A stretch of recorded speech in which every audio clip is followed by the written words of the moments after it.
Halo semuanya, PTTH Ranah Kaisar episode 654 sudah rilis nih. Tanpa banyak pembukaan, yuk langsung saja kita lanjutkan kisah serunya. Di episode sebelumnya, di tengah pertempuran sengit, formasi 24 gerbang surgawi milik Xiaoyan hancur di bawah serangan dahsyat Tian Luolan. Gouyan mengungkapkan bahwa Tian Luolan memiliki darah Klan Ximing, ras penguasa kekuatan jiwa, namun tidak murni.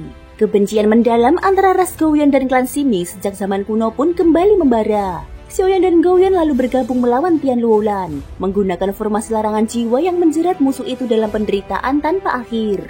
Saat tubuh dan jiwanya tersiksa, Xiaoyan memanfaatkan kesempatan untuk menghabisinya, mengingat dendam lama yang belum terbalas. Namun, Tian Luolan memaksa kekuatannya bangkit, membuka wilayah jiwa Shen Luo, domain jiwa tingkat tersendensi yang menelan Xiaoyan ke dalam ruang penuh kegelapan. Dalam dunia spiritual yang penuh kekuatan hukum jiwa itu, keduanya bertarung dengan teknik tingkat dewa. Xiaoyan menampilkan bentuk tubuh sejatinya dan menembus batas kekuatan fisik serta jiwa. Namun segera menyadari bahwa musuhnya tidak mudah dihancurkan. Dia terjebak dalam domain yang merupakan inti jiwa Tian Luolan sendiri. Untuk memecahkannya, Xiaoyan harus mengambil resiko besar. Karena satu kesalahan saja dapat menghancurkan kesadarannya sepenuhnya. Pertarungan pun berlanjut, menandai awal dari duel jiwa yang menentukan hidup dan mati antara dua pengendali jiwa tertinggi di dunia. Dalam genggaman Xiaoyan, perlahan muncul sebuah kitab hitam yang memancarkan aura mengerikan. Kitab Dewa Iblis Surgawi. Kitab ini merupakan hadiah dari Chowking, yang di dalamnya tersimpan ribuan teknik formasi larangan kuno. Dia belum pernah menggunakannya sebelumnya, dan bahkan tidak tahu seberapa besar kekuatan yang terkandung di dalamnya. Satu-satunya hal yang bisa dia lakukan hanyalah berharap bahwa orang tua itu masih memiliki sedikit hati nurani. Ketika Xiaoyan membuka kitab tersebut, lembaran-lembarannya bergetar pelan seolah memiliki kesadaran. Kitab itu tidak meminta Xiaoyan untuk memilih, melainkan menilai sendiri situasi yang tengah dihadapi, lalu menentukan formasi larangan apa yang paling sesuai untuk digunakan. Di tengah putaran halaman yang cepat, selembar kertas merah menyala dengan sinar memukau terbang keluar, berputar di udara, lalu membentuk sebuah formasi rumit yang amat misterius di hadapan Xiaoyan. Formasi larangan yang tertulis di sana disebut larangan petir tai penebas kejahatan. Xiaoyan tidak mengetahui tingkatnya, sebab semua teknik formasi larangan yang terukir di dalam kitab ini tidak memiliki klasifikasi tingkat seperti biasanya. Namun menurut Gouyan, formasi-formasi itu mampu menghadapi hampir semua situasi. Sebenarnya, Xiaoyan tidak terlalu berharap banyak pada kitab ini. Dia hanya menyimpannya karena merasa bahwa di suatu saat nanti mungkin akan berguna.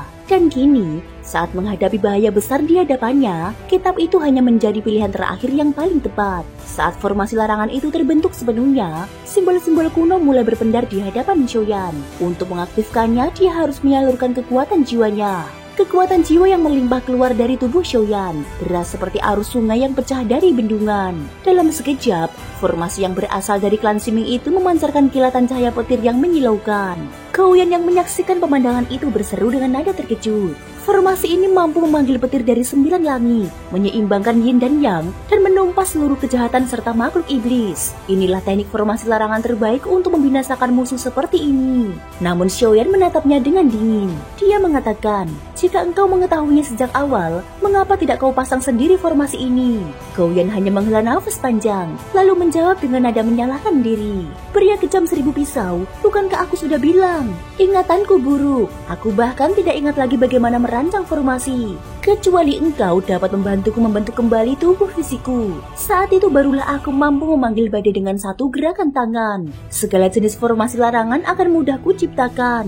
Mendengar itu, rasa ingin tahu dalam diri Xiaoyan semakin besar. Dia mulai bertanya-tanya, sebenarnya apa yang telah dialami makhluk ini? Benarkah dia pernah kalah dalam perang bersama Susang dan kemudian dihancurkan menjadi potongan-potongan jiwa? Atau mungkin ada alasan lain, seperti kutukan atau penyakit misterius yang merenggut sebagian kesadarannya. Namun kini bukan saatnya untuk berpikir. Xiaoyan memusatkan seluruh perhatian pada formasi larangan di hadapannya. Sebuah formasi bintang ganda berbentuk hexagram perlahan terbentuk, diselimuti oleh 2 jenis petir. Di bagian dalam berkilau emas menyala, keras dan murni seperti cahaya matahari. Sedangkan di luar berdenyut ungu gelap. memancarkan energi destruktif yang menusuk. Kedua lapisan itu berputar perlahan, menyatu menjadi kekuatan yang mematikan. Saat Xiaoyan terus menuangkan kekuatan jiwanya, petir mulai meraung di udara. Petir itu bukanlah petir biasa. Dia merupakan kekuatan larangan murni yang berbentuk energi petir.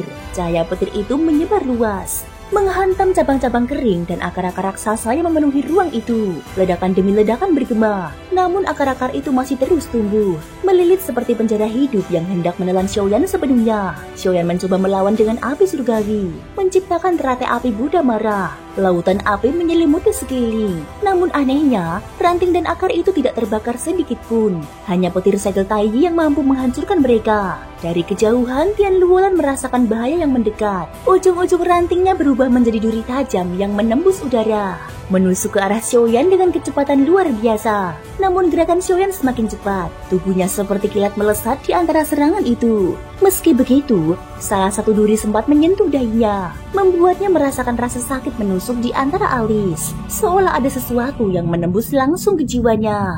Serangan itu tidak melukai tubuh, melainkan menyerang jiwanya secara langsung. Inilah pertama kalinya Xiaoyan menghadapi musuh dengan kekuatan jiwa sekuat ini. Pertempuran ini bukan lagi benturan tubuh atau kekuatan fisik, melainkan perang antara jiwa melawan jiwa. Jika kalah, jiwa akan terhapus, kesadarannya akan hilang, dan dia akan menjadi boneka tak bernyawa. Suatu kematian meski tubuhnya masih hidup. Menyadari hal itu, Xiaoyan segera mengerahkan seluruh kekuatan jiwa, membuat formasi petir berputar semakin cepat. Petir dua warna itu terus-menerus meledak, menghancurkan ribuan akar yang mencoba menjeratnya. Di tengah dentuman tersebut, tatapan Xiaoyan tajam menelusuri setiap sudut ruang. Dia tahu di antara seluruh belenggu ini pasti ada titik inti formasi musuh, atau dengan kata lain, setiap formasi memiliki titik lemah. Hanya dengan menghancurkannya, maka seluruh ruang ini akan runtuh. Ketika kekuatan segel terlarang terus menghantam, ruang itu mulai bergetar hebat. Jiwa Xiaoyan menembus setiap retakan, melacak sumber energi utama.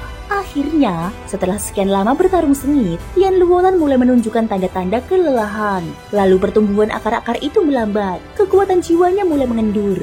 Melihat peluang itu, Xiaoyan mengarahkan seluruh kekuatan larangan petir tai ke satu titik yang telah ia pastikan sebagai inti kelemahan. Suara ledakan menggema, ledakan maha dahsyat mengguncang ruang itu. Seluruh ranting pecah dan ruang gelap itu hancur seketika. Xiaoyan berhasil keluar dari penjara jiwa Tian Luolan. Di kejauhan, Tian Luolan memuntahkan darah hijau. Tubuhnya gemetar hebat, seperti yang diduga oleh Xiaoyan. Serangan balik dari larangannya sendiri membuatnya menderita luka parah. Tian Luolan segera mundur beberapa langkah, lalu tanpa ragu membuka retakan ruang di belakangnya untuk melarikan diri. Xiaoyan mengernyitkan alisnya. Dia tahu, jika musuh ini dibiarkan hidup, maka suatu hari nanti akan menjadi ancaman besar bagi dirinya dan bahkan bagi dunia sensi. Dengan keputusan bulat, dia segera mengaktifkan gerakan jiwa void, melacak jejak retakan ruang yang baru saja tertutup, lalu menerobos masuk ke dalamnya. Di salah satu sudut dunia Shanghai, Tian Luolan muncul dengan wajah pucat, tubuh berlumuran darah hijau. Ia memuntahkan darah sekali lagi. Matanya dipenuhi kebencian dan ketakutan. Brengsek, makhluk hina itu benar-benar kuat. Dia memang reinkarnasi makhluk tertinggi. Kini aku telah menjerumuskan diriku sendiri ke dalam jurang maut, gumamnya dengan suara gemetar. Namun sebelum dia sempat memulihkan diri, suara yang membuatnya menggigil terdengar tepat di belakang telinganya. Xiaoyan telah muncul, menembus ruang dan mengejar hingga ke tempat persembunyiannya. Tian Luolan terkejut luar biasa, segera mencoba melarikan diri. Tetapi kali ini Xiaoyan tidak memberinya kesempatan. Petir menyambar di bawah kakinya, tubuhnya melesat secepat kilat dan muncul tepat di atas kepala Tian Luolan. Penguasa Suan di tangannya terangkat tinggi, lalu menghantam keras ke bawah. Suara ledakan maha dahsyat mengguncang tanah. Semua cabang dan ranting yang menutupi tubuh Tian Luolan meledak hancur. Bunga-bunga kering di tubuhnya berterbangan menjadi debu. Tubuh aslinya pun terungkap, sebuah makhluk pohon kecil, tidak lebih tinggi dari setengah manusia, dengan kulit kayu yang terkelupas seperti luka terbuka. Dalam kepanikan, dia berlutut dan berseru memohon, "Penguasa Sensi, ampunilah aku. Aku bersedia mengabdi kepadamu. Bersama seluruh suku Shen Luo Yaomu akan setia melawan Taisu di bawah perintahmu." Namun, mata Xiaoyan tetap dingin tanpa belas kasihan. Dia berkata dengan acuh tak acuh, "Dunia Sensi memang membutuhkan sekutu, tetapi bukan makhluk seperti dirimu." Begitu kata-kata itu terucap, Xiaoyan menghentakkan kakinya ke tanah. Seketika 3 warna api surgawi menyala dari tubuhnya, menyelimuti roh pohon itu sepenuhnya. Tian Luolan menjerit kesakitan, tubuhnya meleleh, lalu hancur menjadi abu. Ketika jiwanya berusaha melarikan diri, Xiaoyan segera mengangkat bendera penyegel jiwa. Dan dalam sekejap, jiwa Tian Luolan tersedot masuk ke dalamnya. Ruang menjadi hening, angin berhenti berembus. Di bawah langit bergemuruh, hanya sosok Xiaoyan yang berdiri tegak, diapit oleh cahaya petir dan api yang berputar di sekelilingnya, menandai akhir dari satu lagi musuh yang berani menentang dewa api di dunia Sanhai. Thank you guys sudah mendengarkan ceritaku di episode kali ini sampai akhir. Pokoknya ikutin terus kelanjutan episode berikutnya ya. Terima kasih buat kalian semua yang udah subscribe, like, dan komennya. Semoga hari kalian menyenangkan. Sampai jumpa dan bye-bye.